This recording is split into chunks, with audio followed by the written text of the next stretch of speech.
What's up, everybody? Good morning. Tommy here, Math Productions. It's the last day of 2024. After the ball drops at midnight tonight, wherever you are, it is officially the new year 2025. So for this video, I'll probably end up doing another video that I'll upload later this evening, if we're being honest, but I cut this footage last night, ended up going to bed after, saved the commentary for this morning, and that's where we're at now. So let me tell you about what you're going to see over the next 9-10 minutes. It might be kind of shocking, probably a little jarring, but it's all for the greater good, right? But what we're doing is going ahead and just taking all the ownership for an action that I stated last video is more than likely going to happen sooner rather than later. I know that at some point in the near future, Something Wicked 3 is updating their fortified mod, and because of the updates, it's going to pretty much break every outpost from any user that is currently using those mods in an active outpost or build, but it's definitely going to be worth it.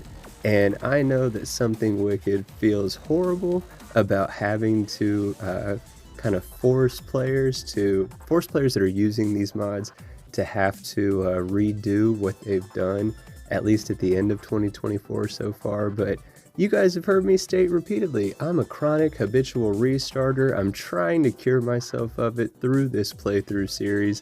Stuff like this, not technically a relapse. I'm still in the same save file. We are still level 15 with our handful of companions. All the stuff we've accumulated to date, it's all the same save file. But I love restarting and building anew, so what I've shown on screen while I've been talking, first thing that we did is we unassigned Terry. We got Terry back into the Xenobox. We unassigned Heller and Lynn. They were the only other two that I still had currently assigned to this outpost. And from there, we went up to the outpost beacon. We held down on X, and we permanently removed Mordice, the most recent outpost. We've only been building it for like a week at best, but that's kind of the fun that I have in this game. It's a blank canvas. To me, building an outpost is like painting a picture, and most artists that I know, at least, while they might spend a great deal of time per project, they normally don't just make one project and keep working on it for the entirety of their career, right? So they do tons of pictures. That's the way I look at outposts. I'm not personally attached to any of them. I even made the comment to Something Wicked in their Discord that really these videos are mostly for me because I like having the memories of the things I've done in this game, but my brain is trash, so like my memories are no good. I like having a visual record for myself to go back and reminisce on things I've done before. Being able to share it with everybody else that's watching these videos is just a huge added bonus for me. So 2 personal statements I want to go ahead and make on the record in this video. 1, definitively, Something Wicked, you have nothing negative to feel about updating an amazing mod to making it even better. Look at this, that better version of that mod isn't even out yet, and I went ahead and deleted my build on my own, and I'm just putting together a very quick build, literally just to stage and store all of my available resources, so that way once Fortified is updated and available, I'm absolutely going to update it ASAP. I got my stuff already right here that I just will swoop back up into my inventory, and we will find us a new location to start building a massive fortified outpost. The other thing I want to get on record, I think it was a conversation with Pandora. Please forgive me if I'm remembering incorrectly who I was actually discussing this specifically with, but they brought up when you remove an outpost, what happens to your ship and the landing pad that it's on.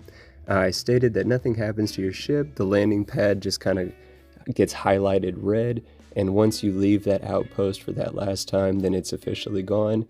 Hopefully you guys noticed that on screen at the beginning when I removed Mordice. you could see the frontier in the background on the landing pad that was just all highlighted red.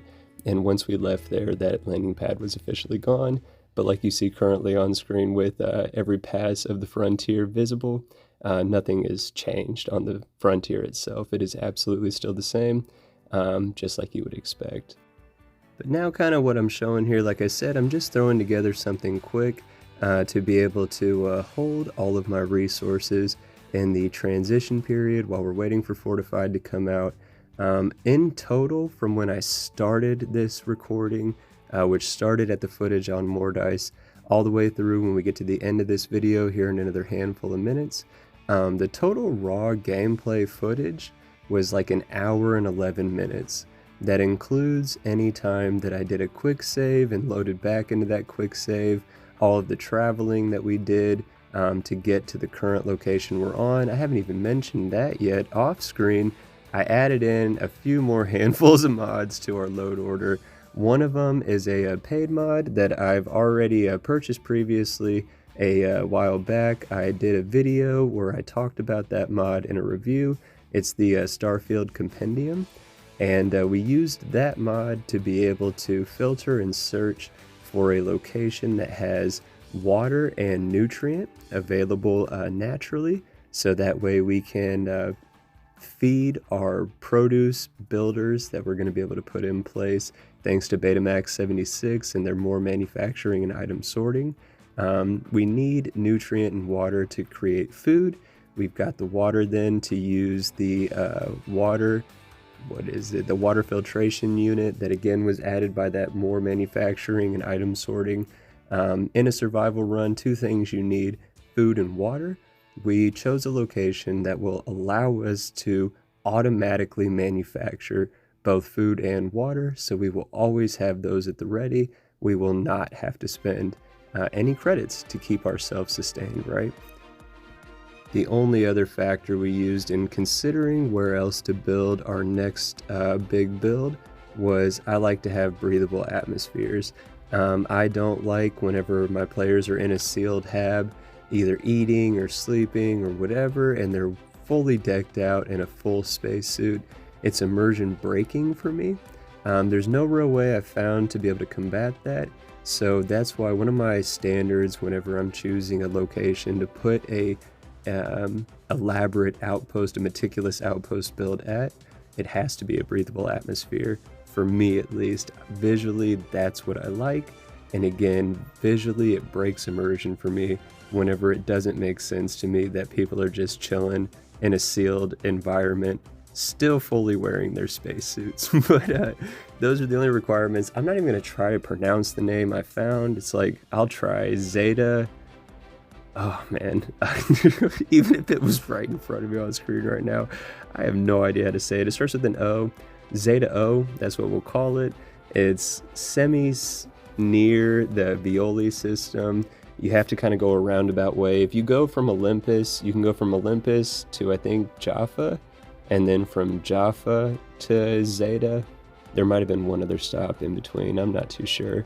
But this is it. Like I said, I just wanted to show you guys how it is super easy to pick up everything that you've put down in regards to an outpost build, and then choose a new location to go ahead and store all of your stuff. That's what we did with the 2 transfer containers and all of those storage containers. Is we emptied out our personal inventory, we emptied out the Frontiers inventory. We're only carrying like 80 some weight worth of stuff on us right now, just like if we were decked out to go out into the field. That's probably what we'll do today while we're bringing in the new year. So I'd imagine that tonight's upload probably not going to be outpost specific, but you never know with me, right? I was going strong on that last outpost build. I updated it over a couple hours in the morning, and then by last evening I was like, you know what, let's go ahead and just get rid of it and get ready for what's coming. But I hope that you guys are excited about what's coming. I hope you enjoyed this video. If you did, I hope you press the like button. Again, if you are excited about what's to come, I hope you consider subscribing to the channel so you don't miss a thing. Let me know in the comments what you think, and take care.